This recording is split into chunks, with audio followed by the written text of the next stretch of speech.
It's June 25th. Time for DVD and Blu-ray update time. And trust me, there's quite a few.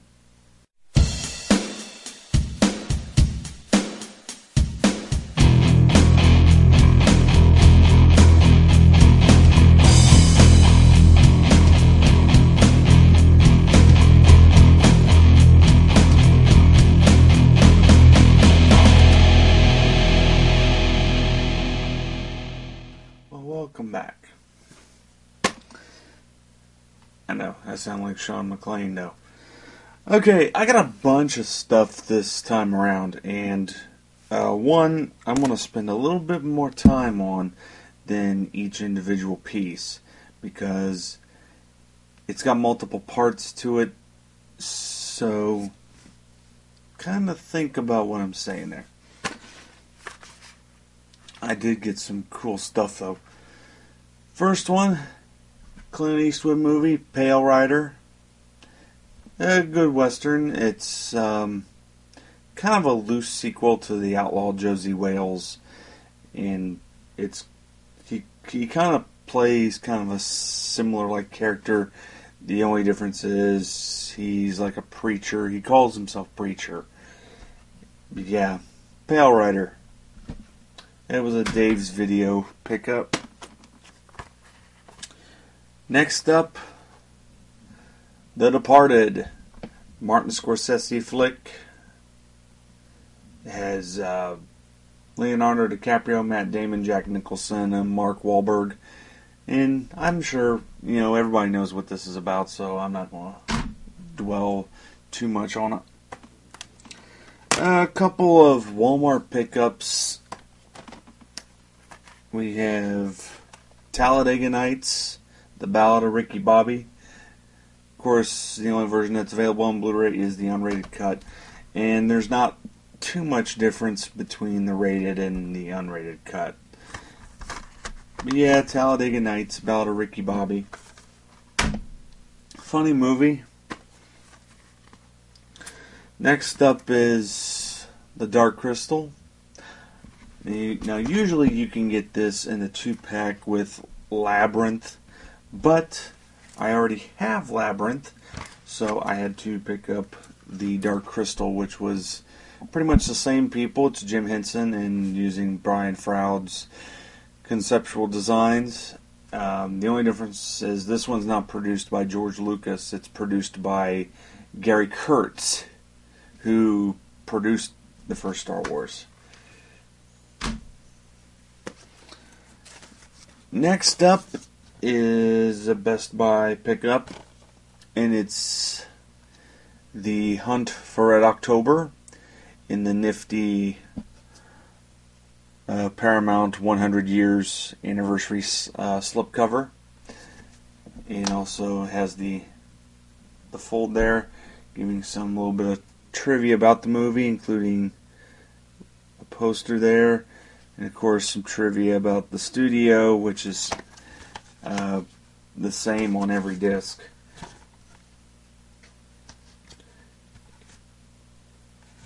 Yeah. This, Hunt for Red October.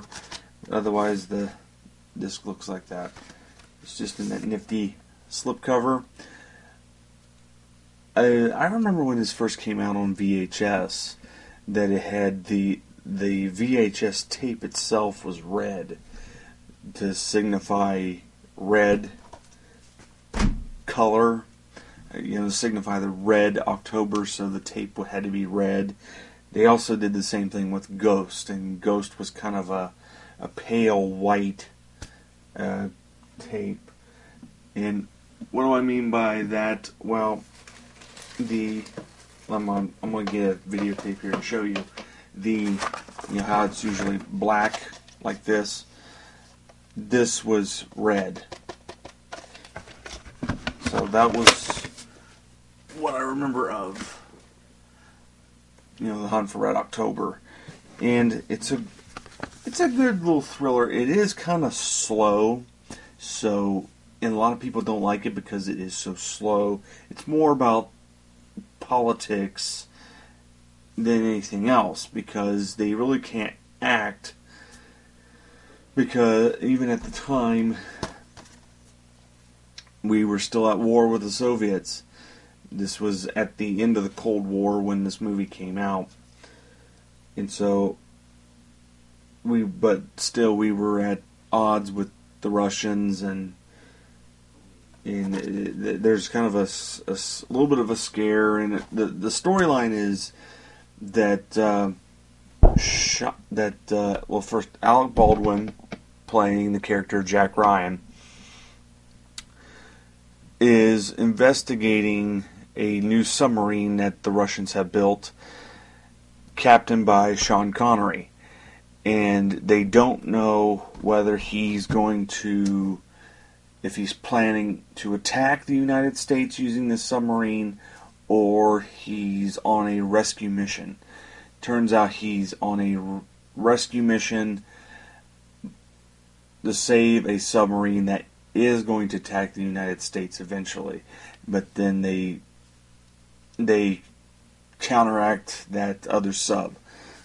I just spoiled the whole movie for you, but that's how it goes sometimes. Next up is the Tom Hanks, Robert Zemeckis movie Castaway. And this was actually one of the first movies I ever saw on DVD. And I had to get the Blu-ray version of it, hoping that would have the same features. The only thing that they have on here is the commentary and the theatrical trailer. It's pretty much a generic Fox Blu-ray. I mean, nothing's really on it, but it is in high definition. However, the other pickup I got, Mrs. Doubtfire, and both of these I got both of these at Target, by the way. Mrs. Doubtfire, it looks like the generic Fox Blu-ray. However, it is if you have the Behind the Scenes edition DVD, it is that version on Blu-ray. Because it has all kinds of bonus material talking about the makeup, the story, how it came to be, and personally it's one of my favorite Robin Williams comedies. Now, these next pieces are my really special ones. These are the gold ones of the month. First off, this is a Best Buy pickup because it was a Best Buy exclusive. The movie was not exclusive to Best Buy, but definitely this particular packaging was exclusive, and it's not a great movie. It is, I think it's a good movie. Not a great movie, but it's the Steelbook to Safe House, starring Denzel Washington and Ryan Reynolds. I can't even say his name straight. I mean, I might as well call him Green Lantern. I hated that movie. Piece of crap. But I think he does a better job in this as opposed to Green Lantern. Yeah, it's still 2-disc edition. Blu-ray DVD and the ultraviolet digital copy. And of course, here's the back.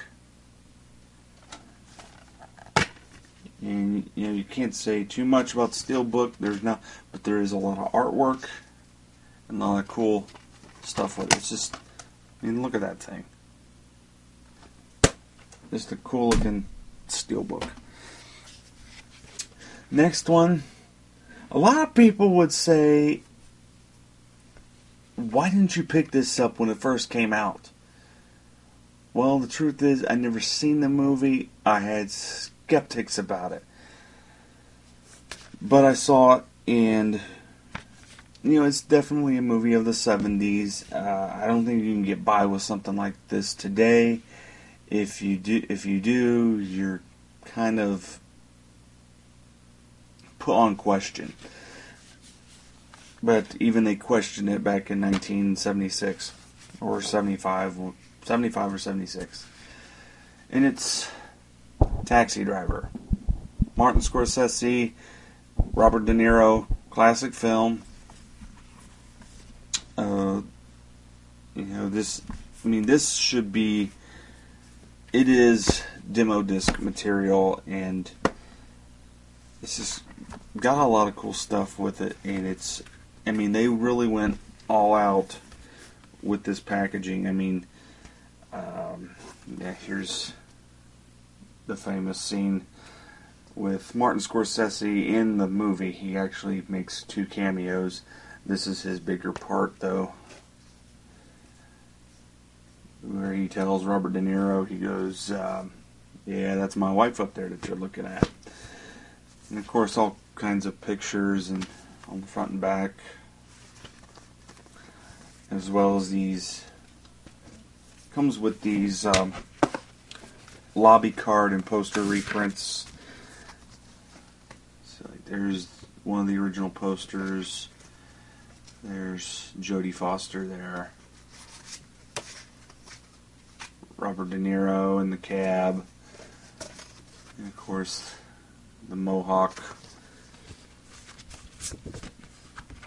But yeah, Taxi Driver. You'd probably say, why don't you pick that one up earlier on when it first came out? Well, it didn't really interest me and call me crazy, but I had skeptics. I'd never seen it. And it was well worth a pickup. Now this is the one I want to spend some time on, because this, for quite some time, I had been looking to complete this set, or complete this movie series, and there was no other way to do it. I got the first movie, and the only other way I could get the rest of the movies was if I went online and bought one individually. I thought, why not just upgrade the whole thing to Blu-ray? What am I talking about? The Planet of the Apes 5-film collection. Now this is the cheaper version. You can get this at Best Buy for $30. This does not have the nice book edition, but the disc content is the same. Everything about it's the same, just minus the book. Now, and it has all 5 films. Here's the first one. Now, if you have the 35th anniversary edition, take care of the glare. If you have the 35th anniversary edition to this DVD, everything carries over, which is nice. And every disc is, if you have the technology, you can see there it has the D-Box motion code, basically turning it into a ride film. Here's the second one, Beneath the Planet of the Apes. You see Dr. Zaius there. This is the only film that didn't have Roddy McDowall in it. Here's the third film, Escape from the Planet of the Apes, and then there's Zira. Turn around to the back there, you can kind of get a look at the back. This is the one where they go back in time and basically start the whole cycle over. And here's the fourth one. There's Roddy McDowall as Caesar. Let's see. Pretty much the back art is about the same. Now, here's the difference. Now, these last two, well, let me go ahead and show there's Battle, and there's the character Odo. the villain gorilla. You see the artwork's pretty much the same on the back. Now the thing with these two films is that they come with extended versions, or two different cuts. Battle, which is the fifth film, has a extended cut, and they also include the theatrical cut. I'm not quite sure what the extended version difference is. I've only watched the theatrical version, and this one tends to be the least favorite of the Planet of the Apes series. It was not just because it was a bad sign-off or anything like that. That one tends to be the least favorite.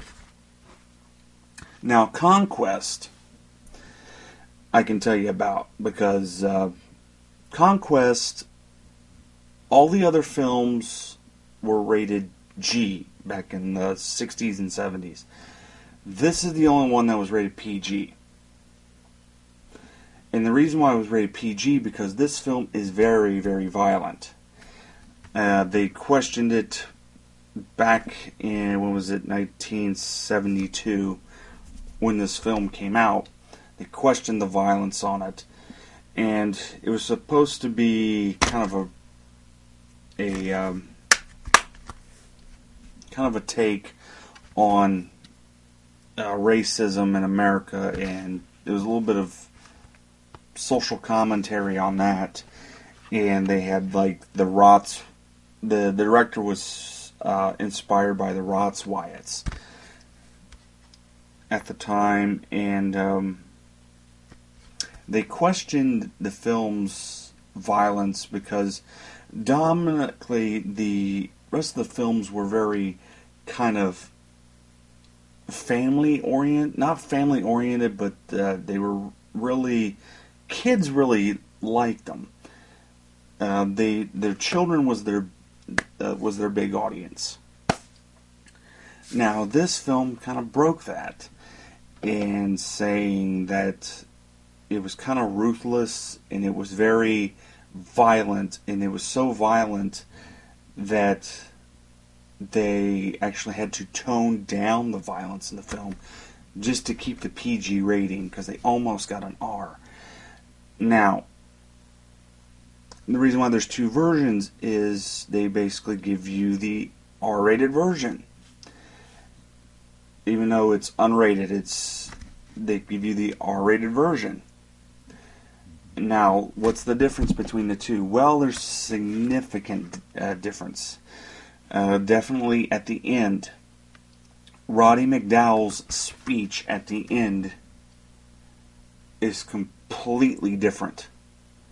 The version that was released is a bit more humane and toned down,